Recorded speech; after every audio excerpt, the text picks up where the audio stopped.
வங்கதேசத்தில் சிக்கியுள்ள தமிழர்களுக்கு தேவையான உதவிகளை வழங்க வேண்டும் என்று முதலமைச்சர் மு.க.ஸ்டாலின் தெரிவித்துள்ளார். வங்கதேசத்தில் சிக்கியுள்ள தமிழர்களுக்கு தேவையான உதவிகளை வழங்க வேண்டும் என்று முதலமைச்சர் மு.க.ஸ்டாலின் தெரிவித்துள்ளார். வங்கதேசத்தில் பதட்டமான சூழ்நிலை காரணமாக தமிழர்கள் சிலர் தாயகம் திரும்ப முடியாமல் சிக்கியிருப்பதாக தகவல் வெளியாகியுள்ளது. அங்கு நிலைமை தொடர்ந்து கண்காணிக்கப்படுகிறது. உதவிகள் செய்ய ஏற்பாடு செய்யப்பட்டுள்ளது.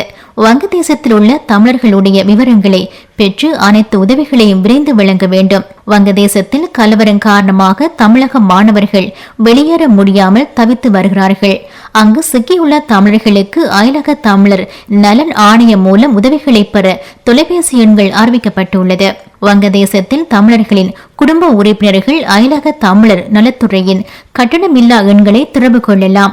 வங்கதேசத்தின் நிலைமையை தொடர்ந்து கண்காணித்து தமிழர்களுக்கு உதவிகளை செய்வதற்கு தமிழக அரசு தயார் நிலையில் உள்ளதாக அவர் தெரிவித்துள்ளார்.